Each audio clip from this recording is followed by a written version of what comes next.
Tumores e infecciones de columna. Primero hablaremos de los tumores estradurales. Son crecimientos anormales en el espacio epidural afuera de la dura madre. Existen dos tipos, el primario, que se va a originar en la columna vertebral, y el metastásico, que proviene de otros órganos y se va a diseminar a la columna. En cuanto a los síntomas, tenemos el dolor de espalda, la debilidad, los problemas neurológicos como el control de esfínter. En cuanto al diagnóstico, nos vamos a ayudar con biopsia, TAC o resonancia magnética. Y el manejo va a ser quirúrgico para extirpación, radioterapia para reducir su tamaño y quimioterapia para reducir metástasis.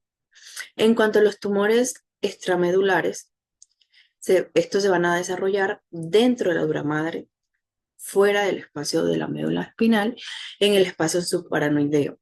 Es común que afecte meninges y nervios.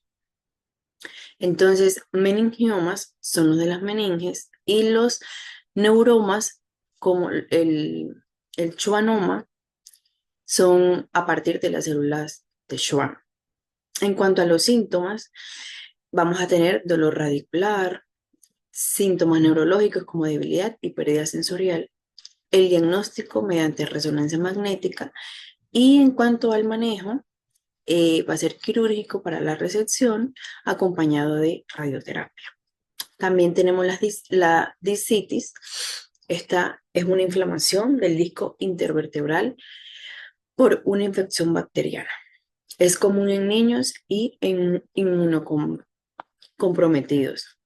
En cuanto a los síntomas, tenemos el dolor de espalda localizado que va a empeorar al movimiento, acompañado de fiebre y limitación de movilidad. El diagnóstico lo vamos a hacer mediante resonancia magnética. Y el manejo va a ser con antibiótico usualmente y quirúrgico para la barra. El cuarto son los tumores intramedulares. Estos son menos comunes y se van a desarrollar dentro de la médula espinal. Tenemos dos tipos, el epidimoma, que va a ser se origina en las células epidimon,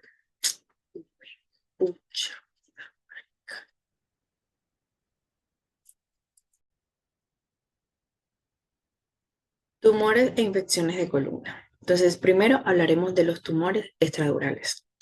Son crecimientos anormales en el espacio epidural afuera de la dura madre. Existen dos tipos. El primario, que se va a originar en la columna vertebral, y el metastásico va a provenir de otros órganos y se va a diseminar a la columna. En cuanto a los síntomas, tenemos el dolor de espalda, la debilidad, problemas neurológicos, como el control de esfínter. En cuanto al diagnóstico, nos vamos a ayudar con biopsia, TAC o resonancia magnética. El manejo va a ser quirúrgico para la extirpación, radioterapia para reducir su tamaño y quimioterapia para reducir metástasis. También tenemos la discitis, que es una inflamación del disco intervertebral por una infección bacteriana.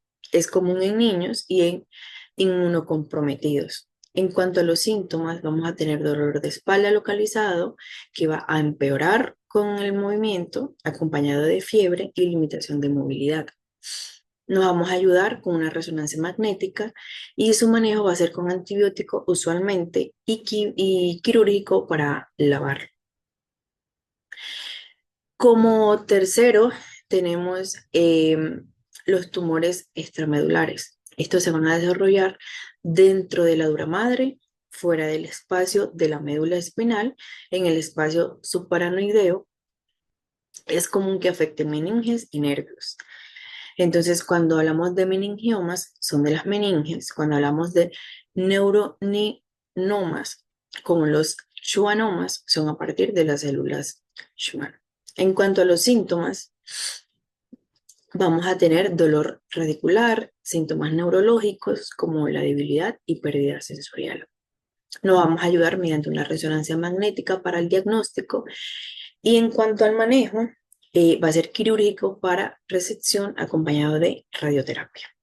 También tenemos los tumores intramedulares. Son menos comunes y se van a desarrollar dentro de la médula espinal. Tenemos dos tipos, El primer tipo es el ependimoma, que se va a originar en las células ependimarias. Y tenemos los astrocitomas, que se van a originar en astrocitos. En cuanto a los síntomas, vamos a tener disfunción neurológica, que es la pérdida sensorial, debilidad progresiva, cambios en el funcionamiento vesical y dolor difuso y no localizado. En cuanto al diagnóstico, mediante una resonancia magnética, y el manejo va a ser quirúrgico, quimioterapia, según síntomas, y radioterapia. La osteomelitis de columna es una infección en el hueso vertebral común por el Staphylococcus aureus, que se puede dar en una o más vértebras y puede estar asociado o no a discitis. En los síntomas vamos a tener a un paciente con dolor intenso, con fiebre, con escalofríos, debilidad o parálisis en caso de compresión de la médula espinal. El diagnóstico va a ser mediante una resonancia magnética y en cuanto al manejo, va a ser con antibiótico prolongado y manejo quirúrgico para descompresión. Y por último tenemos las meningitis. Entonces, esta es una inflamación de las meninges que es causada por virus, bacterias y hongos. El paciente puede tener fiebre alta, escalofrío, rigidez del cuello, dolor, cefalea intensa, náusea, vómitos, somnolencia, confusiones. Nos vamos a ayudar para diagnosticarlas con una punción lumbar, con resonancias magnéticas, con TAC y con el líquido cefalorraquídeo. En cuanto al manejo, entonces vamos a utilizar antibióticos, antivirales y manejo sintomático.